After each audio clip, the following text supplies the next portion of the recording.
Direktorat Reserse Kriminal Umum Polda Metro Jaya menggerebek tempat pembuatan dokumen palsu di toko percetakan di Jalan Pramuka, Jakarta Pusat. Petugas mendapatkan puluhan ijazah palsu, KTP palsu, dan buku nikah palsu. Saudara sekalian, saya dapat laporan.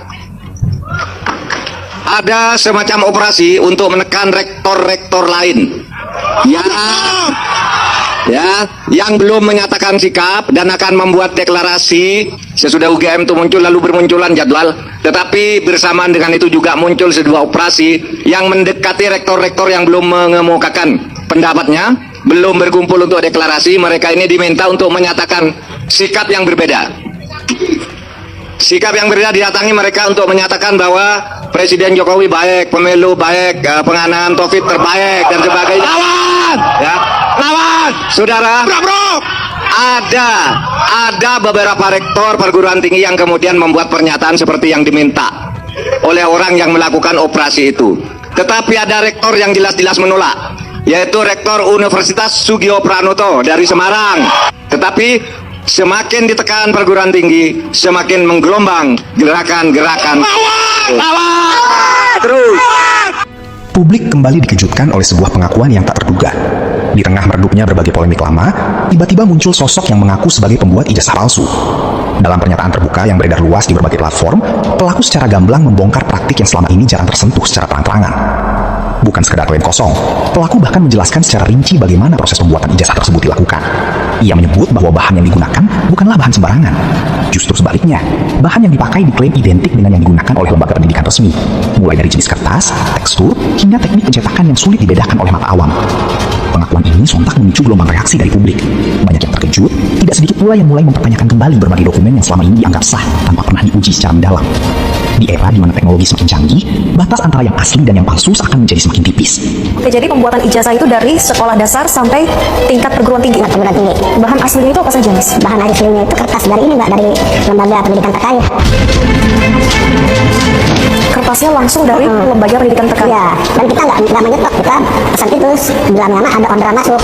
Karena kan kemauan customer kan beda-beda, nggak bisa semuanya sama. Kertas dari lembaga pendidikan terkait artinya ada kerjasama dengan oknum di sana atau seperti apa? Kalau untuk saya mendapatkannya kan saya dapat dari bos juga, Mbak, yang dia punya link langsung ke orang lembaga tersebut ya. Asli, ya, sama seperti yang dicetak langsung oleh perguruan tinggi tersebut. Sama persis, kalau yang asli itu kan coba Mbak boleh punya Mbak ijazah punya Mbak, coba Mbak kalau ada sinar UV Mbak rawang atau diterangi pasti nanti bakal timbul warna nyala kayak biru-biru gitu, hijau ke biru-biruan warnanya. Kualitasnya sama dengan yang Mas jual? Sama, 99% nggak bisa dibedain.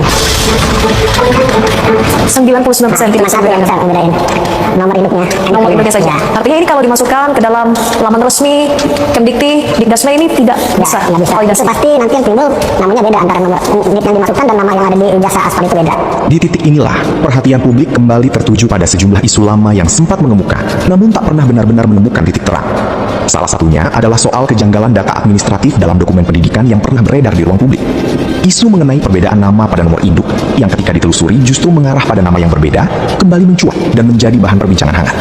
Oleh sebab itu, kalau saya sih, saya makanya tidak ikut-ikut campur bicara gitu, lelah gitu. Itu sebabnya saya tidak pernah ikut bicara soal apa ijazah. Kita sudah tahu lah kesimpulannya, kalau kita punya rasionalitas sudah tahu. Terjadinya kerusakan hari ini adalah kerusakan yang dibuat 10 tahun Jokowi berkuasa. Dengan ijazah palsunya, yang jelas-jelas kita bisa lihat dengan mata kita sehat, fotonya itu bukan foto Jokowi.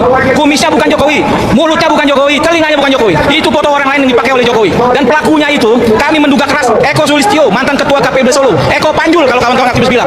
Dia adalah aktivis kiri yang memainkan ijazah ini. Maka oleh karena itu, saya meminta Jokowi segera sadar, segera meminta maaf pada rakyat. Bahkan Eko pun keluar dari kandangnya. Kalau memang dia tidak melakukan, dia harus klarifikasi. Tapi kalau dia melakukan, dia tidak bisa berbohong. Karena banyak kawan-kawan yang tahu masalah ini. Dan dia harus meminta maaf kepada bangsa ini. Dan rakyat pasti memaafkan. Tapi masalah hukum itu masalah lain. Jadi Pak Jokowi jangan lagi membuat gaduh bangsa ini, mengadu domba kami dengan rakyat-rakyat yang lain dengan isu ijazah ini. Terbuka saja. Kalau itu memang bukan ijazah Jokowi, silakan Jokowi mengakui. Kami tidak marah. Yang telah berjuang selama ini selama hampir 3-4 tahun. Apa yang dilakukan oleh Pak Jokowi ini adalah petaka yang diciptakan sendiri oleh Pak Jokowi. Ini adalah political engineering dari seorang Jokowi ketika Jokowi gagal mengalahkan dirinya sendiri. Sehingga apa? Dia ingin selalu mengalahkan orang lain. Nah, ini yang kemudian harus menjadi pandangan dari kita, bahwa apa yang dilakukan Jokowi ini sebenarnya bukan hal yang baru dalam sejarah peradaban manusia. Tapi sebenarnya Pak Jokowi juga harus belajar dari sejarah itu, bahwa orang-orang yang seperti Pak Jokowi ini akan terjadi matinya, mundurnya, tumbangnya, tersungkurnya. Itu akan tersungkur dalam kehinaan dan betul-betul tidak akan dihargai. Saya ingat kata-katanya Abul A'la Al-Marri dalam salah satu bukunya, dalam syairnya. Ketika seorang pemimpin itu culas dan menipu rakyatnya dengan kata-kata yang penuh sukacita, dia akan mati diinjak oleh kaki rakyatnya sendiri yang sedang menari dan berdansa. Itu tulisan Abul A'la Al-Marri. Jadi jangan heran kalau suatu saat Jokowi diinjak-injak oleh rakyat. Spekulasi pun berkembang dengan cepat. Sebagian pihak mengaitkan temuan tersebut dengan berbagai dugaan yang selama ini beredar, sementara yang lain memilih untuk bersikap lebih hati-hati. Mereka menilai bahwa informasi semacam ini tidak bisa hanya didasarkan pada potongan data yang belum diverifikasi secara menyeluruh. Para pengamat hukum dan pendidikan pun mulai angkat bicara. Mereka mengingatkan bahwa persoalan keaslian dokumen bukanlah hal sepele. Dibutuhkan audit forensik, klarifikasi dari institusi terkait, serta proses hukum yang transparan untuk memastikan kebenaran yang sesungguhnya. Tanpa itu semua, publik hanya akan terus terjebak dalam pusaran opini dan asumsi. Kalau memang Kembali lagi bersama saya di channel ini. Salam buat kita semua. Nah, di sini dinyatakan teman-teman, percepat adili Jokowi sumber masalah negeri ini dan maksulkan FUFA untuk Indonesia lebih baik. Kapan Jokowi diadili sumber masalah negeri ini? Menunggu Jokowi diadili, orang munafik seperti Rismon ini sebenarnya orang dari mana ya? Intinya jangan dukung atau pilih Prabowo lagi. Itu sama saja dukung dinasti Jokowi.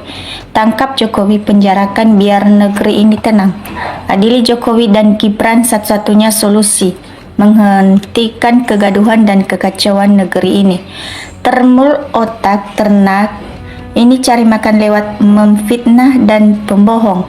Niscaya akan menelah akibatnya, tinggal tunggu waktu dan gilirannya. Mana negara terbesar Indonesia nggak bisa selesaikan kasus ijazah palsu Jokowi ini. Nggak usah percaya dengan Rismon, dia pengecut tumbang sebelum perang. Yang jelas dan pasti, hari sebenarnya Jokowi nggak enak makan, nggak bisa tidur, takut diadili. Kelompok peneliti ijazah palsu perlu dibiayai karena perlu untuk transportasi dan lain-lain.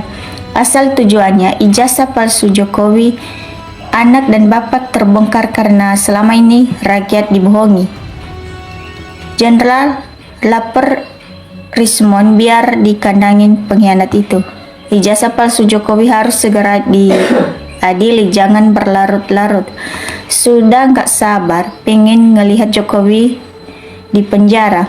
Rismon pengkhianat menjijikan kok dipercaya. Kalau orang Jawa bilang cengeng, omongannya sudah tidak dipercaya. Termul membuat video hoaks demi menutup-nutupi kepalsuan ijazah junjungannya.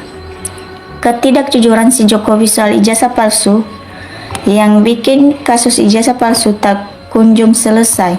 Termul membuat gambar dan suaranya lucu. Saya orang pertama 2014 yang bilang negara akan jadi negara komunis bila dipimpin Jokowi, dan akhirnya terbukti. Tidak usah didengarkan suara Rismon, ijazah si Jokowi susah terungkap. Cukup ketawa aja lah, katanya teman-teman. Yang jadi Termul itu manusia yang tertekan dan stres rupanya. Ijazah Mulyono 1 miliar % palsu, segera penjarakan Mulyono dan FUFA. Rismon nuduh Roy dibayar, terus Rismon dibayar nggak oleh Solo. Ada lagi isu yang melontarkan untuk mengaburkan ijazah palsunya. Segera tunjukkan ijazahnya agar kasus ini tidak melebar kemana-mana. Senang mengikuti kontennya, Bang Hersu bisa menambah wawasan yang apa yang terjadi di sekitar kita semua. Terima kasih Bang Hersu, tetap semangat untuk menyuarakan kebenaran.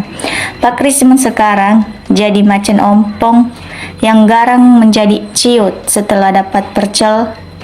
Yang membedakan Termul dan anjing hanya beda jumlah kakinya aja. Lebih mulia nimbal daripada nambah kebohongan. Rismon mengungkap fakta yang sulit dipercaya. Hanya orang dungu yang percaya si pengkhianat Rismon. Harga diri dan integritas jatuh bersama ketika menerima persel kemudian pintu ditutup. Fokus aja ke ijazah palsu, jangan mau dikerjai para termul penjilat ini. Bapak Presiden harus turun tangan langsung agar jelas kepalsuan ini.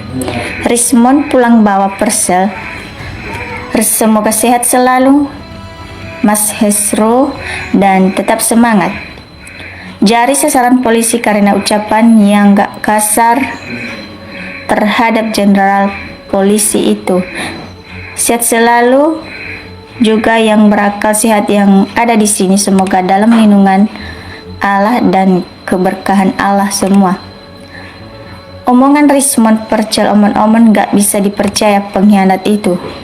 Rupanya biang keroknya ijazah palsu mencari pembenaran.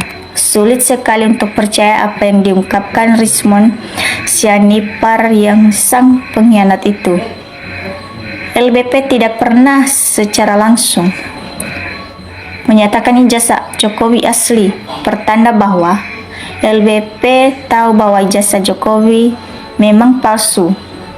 Bahwa ijazah asli ke pengadilan Jokowi juga hadir, maka bereslah masalah ini. Kesaksian orang sakit yang siap mati tapi takut mati, apalagi kalau benar memalsukan ijazah surat kematian, tambah sakit lagi. Jadi kalau ada yang percaya, jangan-jangan orang itu pada sakit. Dikira siapa yang ngomong, ternyata Farhad Abs. Rakyat harus mengawasi dan mengawal kasus ini agar tidak ada ruang dan kesempatan lagi untuk menutupi dan menyembunyikan ijazah yang sudah lama dipertanyakan ini. Biar tambah rame, seret Prabowo juga dong, yang membuat gaduh dengan cara menebar berita hoaks untuk mengadu domba sama anak bangsa dan perusak kedaulatan NKRI ini. Ini isu murahan yang buat Jokowi untuk melunturkan ijazah palsunya. Cuma sayangnya netizen sudah khatam dengan degelan seperti ini. Kasihan banget Rismond, ngamuk cuma dapat percel walaupun cuma satu video, tapi puas banget lihat Rismond jadi badut pandir. Kalau seseorang punya ijazah yang benar, tak mungkin sesulit dan sesusah itu untuk menunjukkannya ke masyarakat. Sebenarnya masalah ini mudah. Suruh itu si Jack temukan si ijazahnya itu bukan alat kelamin. Rismond Ternak Mulyono ini udah gak bisa dipercaya omongannya. Jokowi duitnya begitu banyak, dari mana kalau bukan hasil dari kebohongannya? Makin lama makin terang kebenaran ijazah palsu dan makin panik dengan membawa orang-orang yang tak tahu ijazah palsu menjadi fitnah agar uang fitnah tetap cair. Makin terbongkar kebohongannya. Kalau sudah jadi termul, pasti sudah ketularan penyakit bohong. Selain termul, siapa yang percaya dengan Jokowi dan antek-anteknya yang disebut termul, termasuk Rismond yang sudah terdesak kiri ke kanan. Jokowi dicabut malaikat Israel, Kyle pun tidak akan nunjukin jasa palsunya. Rismond urat malunya udah terkelupas parah, berakhir jadi meong. Kalau nggak palsu, tinggal tunjukkan selesai perkara. Kenapa harus nuduh sana sini? Mulyono adalah rakyat, menjadikan rakyat jelata, sepi, perah, dan posisi dianggap bohong. Momen sedang menggali lihat lahatnya. Jadi makin yakin ijazah emang bersalah. Cuman sekarang polisi lagi bingung gimana harus bertindak kalau asli harusnya nggak seperti ini keadaannya. Oke teman-teman, dimanapun Anda berada saat ini, silahkan tanggapi di kolom komentar di bawah sesuai yang ada di dalam pikiran kalian, sehingga kita berbagi pengalaman antara satu dengan yang lain melalui kolom komentar di bawah ini. Terima kasih teman-teman, sampai jumpa di video selanjutnya.